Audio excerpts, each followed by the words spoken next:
চট্টগ্রাম বিশ্ববিদ্যালয়ের সকল আবাসিক হল ও শিল্পী রশিদ চৌধুরী হোস্টেলের শিক্ষার্থীদের আগামী ৪ দিনের মধ্যে নিজেদের জিনিসপত্র সরিয়ে নেয়ার জন্য নির্দেশ দিয়েছে বিশ্ববিদ্যালয় প্রশাসন।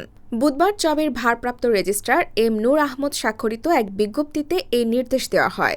এই বিজ্ঞপ্তি প্রকাশের পর শিক্ষার্থীদের মাঝে দেখা দেয় মিশ্র প্রতিক্রিয়া।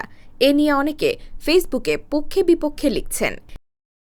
হঠাৎ করে 4 দিনের যে আলটিমেটাম দিয়ে রাখছে 4 দিন বা 3 দিনের হলের ক্ষেত্রে, সেটা আমাদের জন্য অনেক বেশি ভোগান্তির। আমরা অনেক দূর থেকে আসা, যেরকম আমি নিজে এসেছি উত্তরবঙ্গ থেকে। আমার অনেক জুনিয়র অলরেডি হলের মধ্যে শিফটেড হয়েছে, যেটা হচ্ছে 23-24। ওরা তো এখনো আসেই নেই, ওদের অনেক জিনিস হলের মধ্যে আসে। ওরা গায়ে ওই উত্তরবঙ্গ থেকে যদি আসা যদি ওদের জন্য একদিনে আসে আবার কোথায় রাখবে তা না রাখবে সেটা ঠিক নেই। তো এই ক্ষেত্রে ওদের জন্য তো বাধ্যতামূলক একটু ব্যবস্থা নিতে পারতো, আরও বেশি সময় দিতে পারতো। আপনি বিষয়টা দেখেন, আমাদের এই ইউনিভার্সিটিতে যারা পড়াশোনা করি তারা তো আর সবগুলো স্থানীয় না বা আশেপাশের জেলার না। যেমন আপনার ধরেন, আমার যে বন্ধুর জিনিসগুলো আমরা নিতে আসছি, ওর বাসা যশোর, আর যশোরে বন্যা হয়ে গেছে, তো ও তো এই স্বল্প সময়ের মধ্যে ক্যাম্পাসে আসতে পারবে না। আর আরেকজন বন্ধু, ওর বাসা বাংলাবান্ধায়, তো বাংলাবান্ধা থেকে তো আর সম্ভব না এখানে আসা এই শর্ট সময়ের মধ্যে।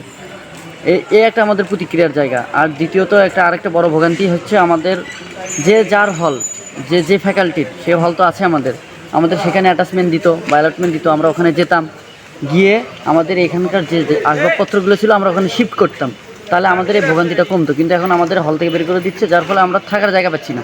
এই বিষয়ে বিশ্ববিদ্যালয়টির প্রক্টর তানভীর মোহাম্মদ হায়দার বলেন, অনেক শিক্ষার্থী আমাদের ফোন করে হল ছাড়ার অসুবিধার কথা জানাচ্ছেন। অনেক সাংবাদিকরাও এ বিষয়ে জানতে চাচ্ছেন।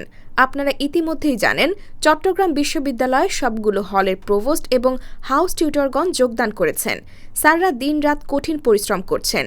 মাননীয় ভিসি মহোদয়ের দিক নির্দেশনা পেয়ে তারা সন্ধ্যা পর্যন্ত সকল প্রকার আলোচনা এবং পর্যালোচনা করে হলসমূহকে শিক্ষার্থীদের সিট বরাদ্দের উপযোগী করে গড়ে তোলার প্রচেষ্টা শুরু করেছেন।